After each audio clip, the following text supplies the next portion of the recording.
قولي اللهم علمنا ما ينفعنا وانفعنا بما علمتنا وزدنا علما اللهم إنا نسألك علما ينفعنا وينفعنا اللهم إنا نسألك علما نافعا ورزقا واسعا وعملا متقبلا وشفاء من كل داء وبعد. السلام عليكم ورحمة الله تعالى وبركاته.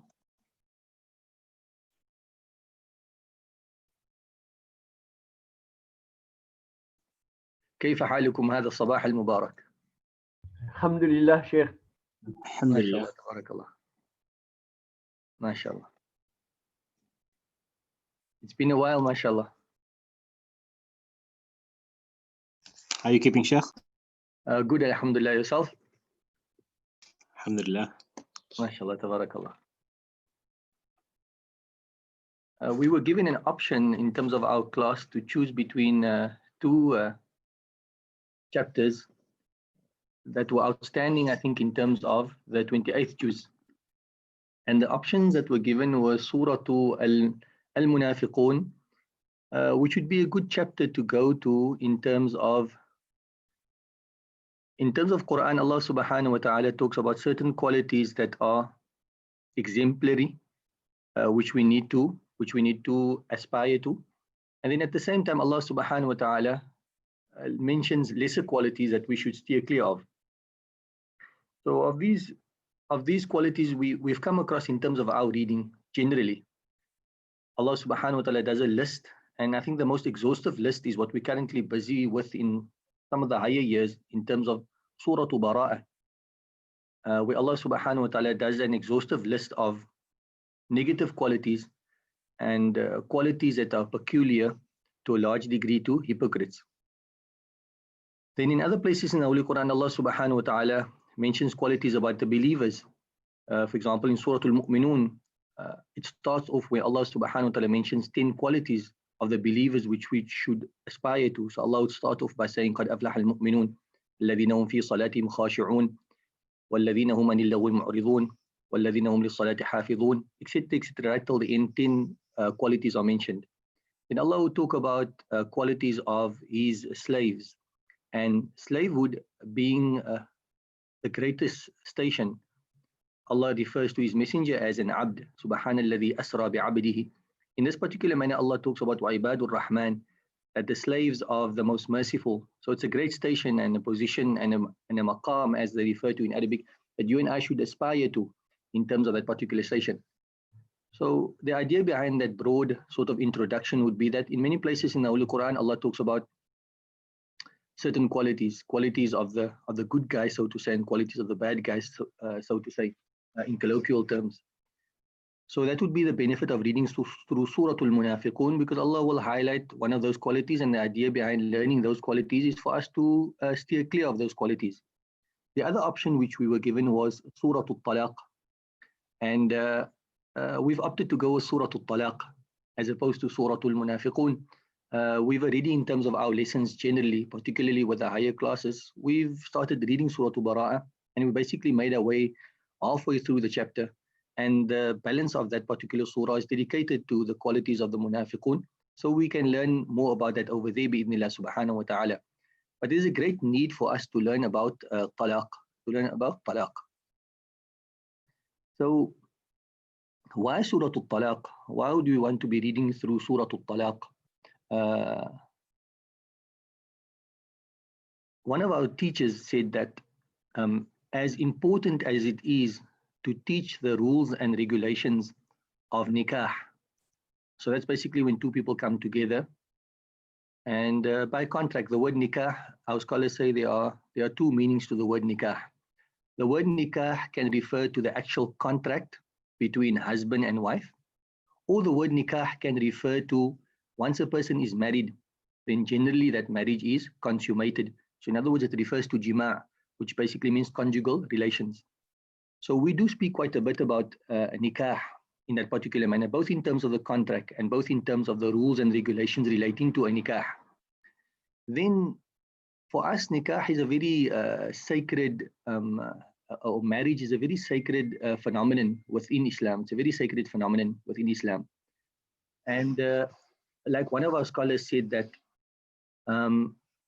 pointed out, and it's not only an Islamic value, but rather it's a value shared by most other religions. Actually, it is shared by the Christian religion, but there's a great degree of extremism in terms of the position when it comes to marriage. Like once a person is married for life. So marriage is a shared value.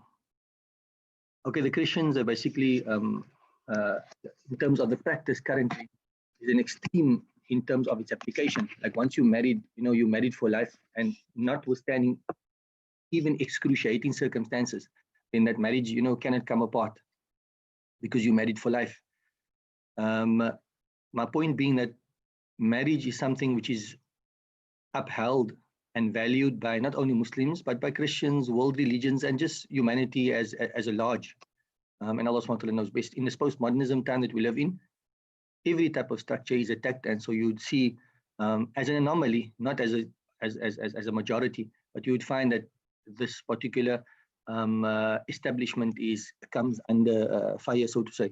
But traditionally, it's always been accepted as a very important. Traditionally, I mean across the board in terms of humanity, looking at nikah as a very important establishment.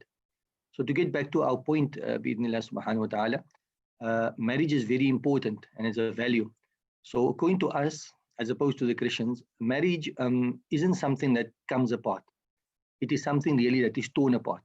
And that is really the balance for us, very much so, because a person is married, and then the idea basically is for the marriage to subsist. And one of the primary reasons in order to have a good marriage is because humanity, human beings, children as such, when they come in, when they are born, many other creations of Allah subhanahu wa ta'ala, they sort of some amazingly are born independent. What I mean by independent, they're born independent of their parents. Some there's like a semi-dependence, and afterwards they become completely independent. The human being is not like that. The human being, for the first few years of his or her life, the baby that comes into this world, they're entirely dependent on the mother particularly, and on the parents as a unit. And for the optimum development of that particular child, we find that, for the husband and wife to remain together, that facilitates for the development, the how do you say now, the optimum development of human beings is facilitated by that very simple and noble and spiritual establishment, what we refer to as nikah. That's just basically one of the reasons why nikah would be. So one of the reasons that we would say that marriage doesn't come apart but is torn apart, one of the considerations would be basically, and it's a major consideration practically, in terms of the kids and so forth, amongst other very important considerations. So point being, marriage doesn't come apart, it is torn apart. At the same time, however, whilst we would like to keep that structure in place, because it's a sacred structure, and I think the sacred nature of the nikah is well underscored. Every time we go to a wedding ceremony, we hear about the importance of that. The husbands are addressed, and it is told to them that it is in the name of Allah that what was otherwise impermissible is now permissible for you. In other words, having conjugal relations. So there's a very strong underpinning in terms of the sacred nature of nikah. So nikah is sacred, so much so that the narration reads that abghadul halal, that the most sort of detested of things which are permissible, and it's important to understand it is permissible nevertheless, is talaq, which basically means the separation. So within our paradigm and within the Islamic framework, nikah is something, marriage is something that doesn't, it doesn't come apart. It is torn apart, but we still have that particular facility, and we're not closing that particular door. And so if a marriage is not working, you may have two good individuals, they come together, but they somehow or the other unable to move away from the sort of like, the individual greatness and goodness, and come from an I culture to a we culture, and they just, can't really get it off together, notwithstanding the fact that they are two good individuals. And sometimes there's just incompatibility and so forth. So in that particular instance, are we going to say, no, you must stick it through, you got married, this is for life and so forth? No. Islam, Allah subhanahu wa ta'ala in his unique way, in terms of the inimitability, in terms of his law, Allah subhanahu wa ta'ala would say that for such a couple, there's an option. It is the last option, yes. It's not the first port of call. We don't go there first. The moment something goes wrong, at the drop of a hat, the first thing we want to do is basically say, look here, this is not working, we're going for talaq. No, that's not how, that's not the Islamic approach. Basically, a person would fight to maintain the marriage, inshallah, and try to get some sort of a compromise and an amicable way to work forward. But if that doesn't work, as a last resort, what do? We go to talaq, and that is basically where it's important to consider this whole phenomenon of talaq.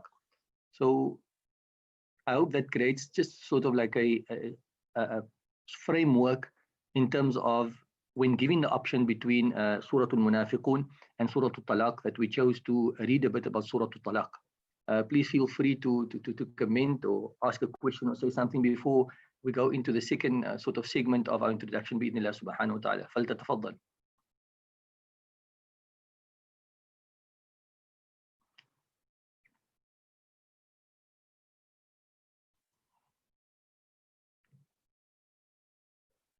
Anybody?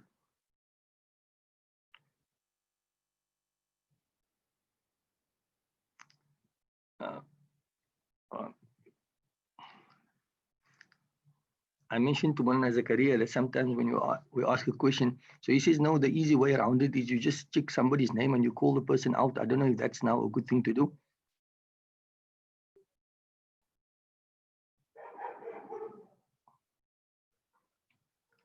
I see we have Brother Muhammad Hussein Sangay. Maybe to share some insights in terms of the introduction. Bismillah, barakallahu fikum.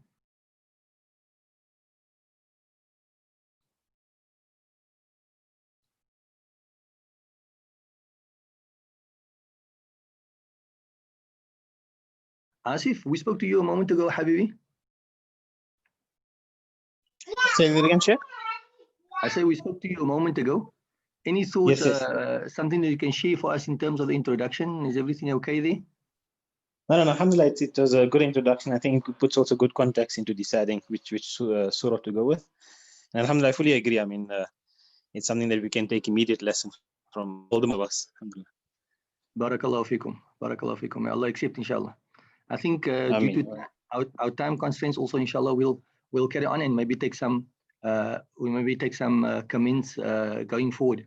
So we have spoken about just a brief context and sort of the incentives for going with Surah Al-Talaq. The other unique thing about Surah Al-Talaq, if before we start a surah, and let's follow our traditional pattern that we've established for ourselves. Normally, when we look at the surah, we look at the term surah. So I think everybody is by now very familiar with the concept of surah. Surah refers to a whole, and the synonym for surah is jidar, but there's a difference between the two. Jidar is a low-lying hole, and surah is a high hole. And the idea behind it is that every surah has lofty meanings, notwithstanding its brevity and so forth. So that's the first thing. The second thing that we normally go to would be Surah Al-Talaq. We go to the name of the surah, actually. So here the surah is Al-Talaq. So we know that the surah gets its name for a number of different reasons. One of the common reasons would be that this particular word is mentioned in the chapter, and therefore the chapter gets its name. For example, Surah Al-Baqarah, the word Baqarah, is not the theme of the chapter, but the term Baqarah occurs within the chapter, and therefore it gets that particular name. Yeah, Surah Al-Talaq, it gets its name because the phenomenon of talaq, is mentioned in the chapter again, and then it's not the theme of the chapter, but a great part of the chapter is dedicated to talaq. So therefore we get the namesake. And then the third thing that we normally establish, I'm going to speak a bit more about the theme, inshallah, and the name and how the chapters basically tie into one another, or rather the verses tie into one another. So firstly, we looked at the word surah. We looked at the name of the surah, which is referred to as talaq. Another name, just in terms of content of the surah, in terms of Quran. Now we know Quran is the guide for humanity. It is a book of guidance for humanity. And when you look at humanity as a whole, humanity comprises of males and females. So there's no real question in terms of, is it a book of guidance for males to the exclusion of females? No, it's a book of guidance for humanity, male and female. However, in terms of Quran specifically, there are 2 chapters that are by and large dedicated to women folk, because the phenomenon discussed in those particular chapter, it basically, women folk are the fulcrum of it, the axis of it, everything centers around it. So the one would be Surah that they refer to as Surah Nisa al-Kubra, the chapter dealing with women folk or women related issues, the big one, and that one is in Surah Nisa. And then you get Surah An-Nisa as-Surah, the chapter which deals with women folk, as-Surah, but the one in terms of content which is lesser. And that would be the surah that we are dealing with. If you have a 13-page Quran, it's basically going to cover 1, 2, 3, 4 pages, basically.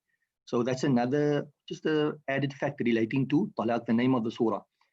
Then importantly, what we always discuss, we discuss 3 things, basically the name, the term surah, the name of the chapter, and then we discuss whether it is Madani or Makki. Now, in terms of our reading, again, by now you would be fairly clear in terms of what you'd be fairly clear in terms of whether this is Makki or Madani. To remind ourselves again, Makki basically refers to any chapter revealed prior to the immigration, whereas Madani would refer to any chapter revealed after the immigration from Makkah to Medina. Because of Talaq, Talaq is a jurisprudential phenomenon. In other words, it deals with ahkam, it deals with laws, what's permissible, what's not permissible, what's becoming, what's not becoming, and so forth. So that would automatically tell us that in general terms, when we talk about issues of belief, if you read through a surah, you don't know whether this is a Makki or Madani surah, and then you read the content and you find that it is related to laws, chances are that greatly that this is a Madani surah. It deals with ahkam. And if it only deals with issues relating to belief and so forth, and then it would generally be Makki, and Allah SWT knows best. So just without even checking in our mushafs, and it would be apparent there, it says Madaniya, but without even looking there, and we know beforehand what the content of the surah is going to be like, we know that chances are that this is probably a Madani surah, and Allah SWT knows best. Thereafter, by way of introduction to the surah itself, before we start reading the surah itself, this is a very our surah are very interesting because we look at it from sort of like a thematic perspective. We look at it in terms of how the surah, how the surah ties in as a whole, how one verse relates to another part of the verse. The first thing which is abundantly clear in terms of the first set of rules which comes about in Surah Talaq. That when you go and we're tying this thing into nikah on the one side and talaq on the other side. From an Islamic perspective, from a law perspective, there's a common theme. Believe it or not, there's a common theme between nikah and talaq. In terms of Allah's expectancy from you, when you enter into a nikah and when you exit from a nikah. And an exit from a nikah is talaq. The word talaqa basically means to set free. So talaq basically means to set free, to undo. You have a aqad, which is you literally means to tie, and then talaq basically means to untie, if you want to put it in that way. So there's a common theme between nikah and talaq, which Allah SWT wants from you. From Allah's perspective, whether you in nikah or whether it ends up in talaq, Allah wants one thing from you, right? And it's not that you must stay married. That's not what Allah SWT requires, because He knows that in terms of our human condition, that it may come that we're in a nikah, but the nikah comes to an end and it ends up basically in a talaq. So what does Allah want from you in both instances? You would be able to tell me, and I'm genuinely asking this question so that I can, gather some empirical evidence in terms of what the perception out there is. In a nikah, I'm not talking about, we have a tradition, so you come there and then we start with the opening qira'ah, and then there will be a few words of advice. And very importantly, there will be the khutbatun nikah. It will be the sermon which relates to the nikah. What is the central theme of that particular sermon?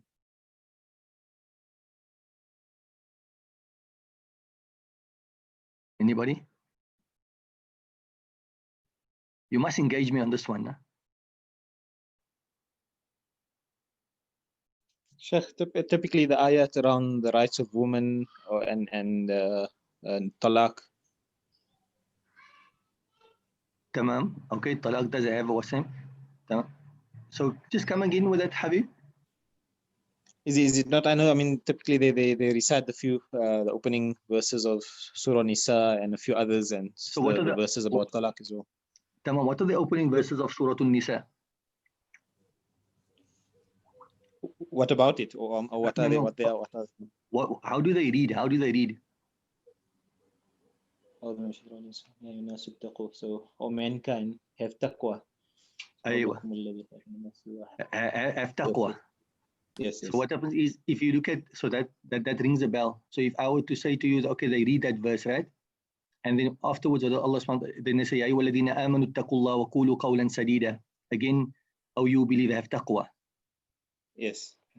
So because we press for time a bit, I would like to engage with some of the other brothers as well. I said, Asif, Hafiz Asif, you're now looking at the khutbatun nikah, and what do you find? You find that the verses, yes, it's going to relate to, tanakahu, tanasalu, taksuru, fa inni mubahin bikum al-umama yawm al-qiyamah, and all of that. But the central theme of the khutbatun nikah is taqwa. You follow? Now, Yes. I'm just wondering, all of the other, what do you call it now? Other brothers and sisters, you agree if I would say that the central theme of the khutbatun nikah, and leave alone who you're going to get to give advice. The guy might offer you very different advice, not different advice, sorry. He's going to offer you manifestations of what he believes to be taqwa. But the khutbatun nikah is actually telling you one thing. It's telling you that, Ya ayyuhan nasu ttaqu rabbakum. Oh, you believe, have taqwa of Allah. In other words, have God consciousness. What does God consciousness mean? God consciousness means that you number one, it's a feeling that you're conscious of Allah. And when you're conscious of Allah subhanahu wa ta'ala, you're going to follow through on His commands and you're going to steer clear of His prohibitions. That's basically what consciousness of Allah subhanahu wa ta'ala means. So at the nikah, Allah subhanahu wa ta'ala is telling you that, be conscious of Allah. So now what happens is when you were alone, you have to be, it's an individual consciousness. Now when you're married, you have to be conscious in terms of your individual conduct, yes, but you also need to be conscious in terms of your interaction with your spouse. So you're with your wife or your husband. So in every sort of like step on the way, Allah is telling you be conscious, of Allah in relation to your husband or in relation to your wife. So that's clear what we come over there. Now what happens is you come to Surah Nikah. So our thrust of this situation was what? Our thrust was Allah wants exactly the same thing from you. Allah wants exactly the same thing from you in talaq, what He wants from you in terms of nikah. So when you get married, Allah tells you have taqwa. In other words, be conscious of Allah. So what state are you in normally? Normally what happens is when you get married, I would imagine that generally, no matter what the outcome might be, on that particular day, you're in a state of happiness, you're in a state of contentment. It may even be in a state of euphoria, like you're very happy, you're ecstatically happy. This is the day you're getting married and so forth. So you're very happy. So what is Allah telling you? In that state of happiness, Allah subhanahu wa ta'ala doesn't want you to, let's liken it to a wave. So Allah doesn't want you to ride this wave because we don't know how high this wave is. Allah subhanahu wa ta'ala, in this state of euphoria, in the state of happiness, in the state of ecstasy, what must you be? You must have taqwa. You must follow through on the laws of Allah subhanahu wa ta'ala. That's why in Urdu they have this saying, they say, Josh ke mauka mein hosh mein rehna chahiye. They say that, at times like this, when you are overtaken, you must just maintain some balance. Person gets married, he agreed to maybe a bride money. He says, look, I'm going to give you 500 rand, which traditionally is accepted in Cape Town. Then what happens is he gets married the first night. He says, no, 5,000 rand, that's too little for you. I must give you 500,000 rands. And then that's the first night.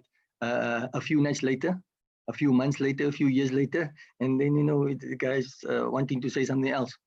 Point being, not the dowry or the amount of dowry and so forth. The point is both husband and wife. Allah subhanahu wa ta'ala saying that when you get married, you're in a state of happiness. in the state of happiness, what you can really don't like limit your happiness, but in the state of happiness, you must be conscious of Allah subhanahu wa ta'ala. That's what Allah wants from you.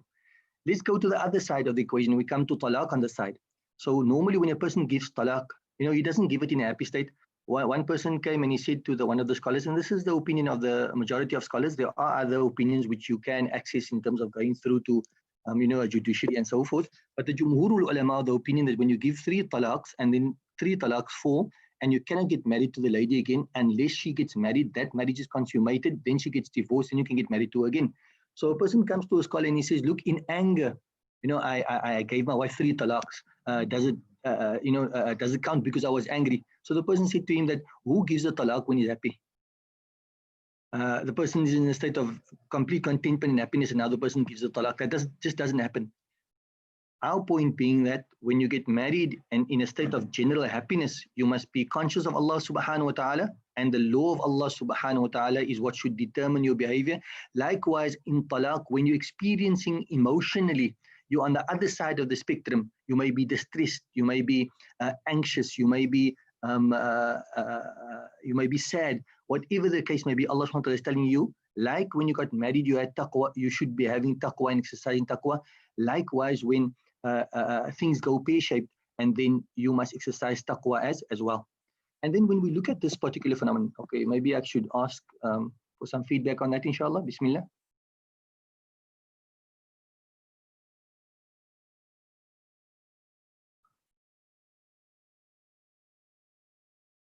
And that's why I say, that I was in the class in terms of what is possible, we must get back to the masjid, man, because, now I can't get into the screen and say, hey, maybe I see, yes, I don't know if it's a brother or sister, but it goes by SAK, mashallah. Brother or sister SAK, what do you feel? Assalamu alaikum, Maulana. Walaikum. Oh, Ahmad. Oh, I got the right guy there, man. Ahmad Kamuruddin. Now, what do you say, Habibi? No, I just wanted to say, just on the topic that we're talking about, I think it's an important topic. It's very prevalent in our communities, especially amongst the sort of younger folk, Maulana. But I think in terms of your intro and what you say so far, Maulana, I don't have anything else to add to it.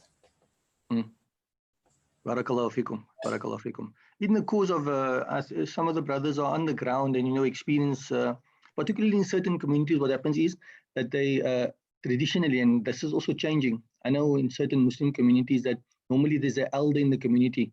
I think Dr. Braisab would be able to tell us a bit more about that. That if something goes like wrong, sort of in the marriage, and then they come to the elders within that particular family. So it's important for us to also know what the rules and regulations are regarding this particular issue, so that we can, like amicably sort of like try and help and resolve these particular issues. Now, going beyond what we've mentioned, now just a last point in terms. So we said there's a certain emotion when we get married, and then there's a certain emotion when should the marriage dissolve. Now it is I think anthropologically, in terms of human behavior, it is it is potentially difficult that when you in a like an emotional down and in an emotional slump, and you are experiencing all negative type of emotions at that particular point, to sort of be responsible and be conscious of taqwa Allah, and basically no matter how difficult it is, but look here, it started off well. It hasn't what is not what was. In other words, I didn't plan things to go this way, but this is the reality that I'm faced with. How do I deal with it in the best possible way? And it's important, I think, at that particular stage to develop. And Muslims are, like, I really honestly think that psychologically, when we follow through on the laws of Allah subhanahu wa ta'ala, how we are uniquely protected. Yes, it's a difficult time, but what Allah also wants you to focus on is, and when one might be experiencing depression at a stage like that, but what and it's proven what will get you out of that particular depression is when you know that, look here, despite the situation I find myself in order for me to resolve this particular situation, I need to take 1, 2, 3, 4, 5 proactive steps. Now, a person in depression, when he does certain proactive things, what does it do? It actually helps him come out of that negative state of depression. And that is exactly what Allah subhanahu wa ta'ala wants from you. No matter what your emotional, not no matter what, Allah subhanahu wa ta'ala empathizes with the emotional state that you might find yourself in, but He gives you a solution. And what is that solution? That if it does come to divorce, these are the rules and regulations. This is what you do and this is what you can't do. Now, for a person in a state of depression, if it is that the person is in a state of depression, this helps much. And it's really it's like it's the dawa'un, it's the antidote, it's the medicine in terms of dealing with it. And Allah subhanahu wa ta'ala knows best. And uniquely also, the thing about when we, so now, just to further sort of like make us appreciate, and we'll talk about more about that, bi'idhnillah subhanahu wa ta'ala. A lady, when she gets divorced and then she goes into a waiting period in iddah, the question which, the militant left wing sector would now ask is that, but that's unfair, that's unequal, that's not egalitarian, because the female must go into a waiting period and the male mustn't go into a waiting period. Why is that? I mean, the guy can get married the very next day. That's unequal, that's unfair. There's no consideration. If one understands the makeup and what is required for a male on the one side and what's required for a female on the other side, you can understand really the uniqueness in terms of the divine law. And particularly if you do an empirical study in terms of ladies that that are no longer married, and how important it was for them psychologically, for their psychological well-being, to actually have gone into that waiting period and then come out of then basically be equipped to face life again. And Allah subhanahu wa ta'ala knows best. So that I think we deliberated quite a bit on that particular point, and that is that when divorce does happen, and then it is an emotionally distressing time. But in that particular time, Allah subhanahu wa ta'ala tells you about taqwa. And I'll end off on this particular point. So you saying, so you might say to me now, okay, so we understand what you said now. In terms of nikah, you must have taqwa. In terms of talaq, you must have taqwa. When were we told this? We were told this in Quran. We were told this the day that we got married. So Allah said, imsakum bi ma'ruf aw tasrihum bi ihsan. Those words are like, all of us know it now already, almost like by heart. Imsakum bi ma'ruf. You have one, as Allah speaking to the male person now, you have one of two options. You either hold on to your wife in a good way, in an exemplary way, as shown to us by the Prophet ﷺ, and this is something that we need to learn more and more about. Or if it does come that you path ways, Allah subhanahu wa ta'ala doesn't say, oh, tasrih, or you just move apart. The word tasrih is a formula which is considered to be categorical in terms of indicating to a divorce. So it's a synonym to talaq. So if you wanted to, you could say, "Oh, talaqun bi ihsan," that you must give if you can't hold on to your wife in a good way, and then you must let her go. But let her go in what way? Bi ihsan, in a good way. So it's one of two things: holding her in a good way, or letting her go in a good way. So we were told that. Then you say, okay, fine, that's what they say in the khutbatun nikah. But now I want to know, what do I want to know? What about now, kulatu burhanakum in kuntum sadiqin, that bring your proof, if you're saying that we should have taqwa, at the Hafiz Asif was generous enough to provide us with the proofs in terms of the fact that the khutbatun nikah, what does it go about? It goes about taqwa. So now you're asking me, so okay, talaq revolves around taqwa, being conscious of Allah. Whatever I do at the point of talaq, it must be steeped in the consciousness of what Allah subhanahu wa ta'ala wants from me, and to stay away from that what He doesn't want from me in that particular set of circumstances. Where's your proof for that? So the proof for that would be when we're going to read now, no less than 5 times. I didn't do the count again, but if my memory serves me correctly, then we find no less than 5 times in Surah Al-Talaq, Allah subhanahu wa ta'ala, after explaining a particular rule, and you may even well be forgiven for mistaking that the theme of Surah Al-Talaq is actually taqwa. You may be excused for thinking that because of the copious amounts of times that the word taqwa is mentioned here. So whenever Allah talks about talaq in Surah Al-Talaq, about 5 times at the very least, Allah subhanahu wa ta'ala tells you, وَمَن يَتَّقِ اللَّهَ يَجْعَلْ لَهُ مَخْرَجًا. That's the first one where Allah subhanahu wa ta'ala talks to you about Allah consciousness. And uniquely, because this is a difficult time, you feel that perhaps for a male person, and I've experienced this in a substantial amount of the little cases that we've dealt with. I mean, if you look at South Africa, you have about 4 million Muslims, and then how many of them actually come to the formal Sharia courts? But that little that come to the Sharia court, and in total it might be a substantial part of that minority. What do we find? We find that it's many times it's the husband. If he really wanted to hold on to his wife, they only come to Sharia court because they want a fasakh, so they want to annul the marriage. So this husband wants to hold on to his wife, but she doesn't want him, and she has valid grounds for not wanting him. So what happens is, the ruling is given, and the marriage is annulled. So the husband now, what happens? He should bring to mind this particular verse. And if it is the wife that's in that particular situation, then she brings to mind the following verse, that whoever is conscious of Allah, in other words, you were conscious in terms of you getting married, you were conscious in terms of the dissolvement of the marriage, you followed through and you did it the right way, despite your feelings or whatever the case may be, you took the moral high road, you took the high ground. And what's the high ground? The high ground is having taqwa of Allah subhanahu wa ta'ala in this particular instance. And then what will happen? Allah subhanahu wa ta'ala says, look here, I'm telling you, these are the laws. Follow through on the laws. Now, when you follow through on those laws, Allah subhanahu wa ta'ala tells you that follow through on those laws, what's the outcome is going to be? You might not see a makhraj, you might not see a way out, you might not see that this one door is being closed and another door is being opened on the other side, and the other one may even be a better door, depending on what Allah subhanahu wa ta'ala has planned for you. So, whoever is conscious of Allah subhanahu wa ta'ala, Allah provides a makhraj for him. And like this 5 times in the surah, Allah subhanahu wa ta'ala talks about being God consciousness. And this is the primary message behind Surah 2, behind Surah Talaq.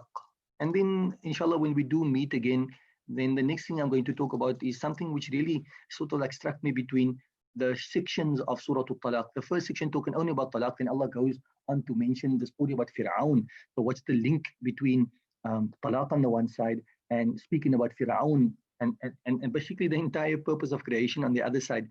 When we do meet again, bi'idhnillah subhanahu wa ta'ala, we'll talk about that. If there are no closing remarks, inshallah, then I'll basically just tata along, inshallah.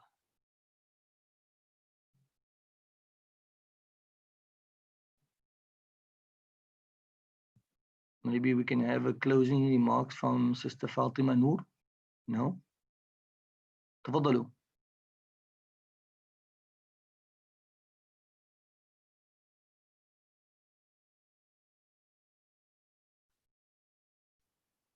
Okay, maybe we can have closing remarks from Sister Jawaya.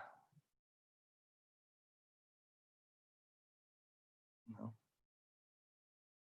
MashaAllah. Sister Nazira Muhammad. Tafaddalu. You have to unmute them, Sheikh, first. Unmute them, okay.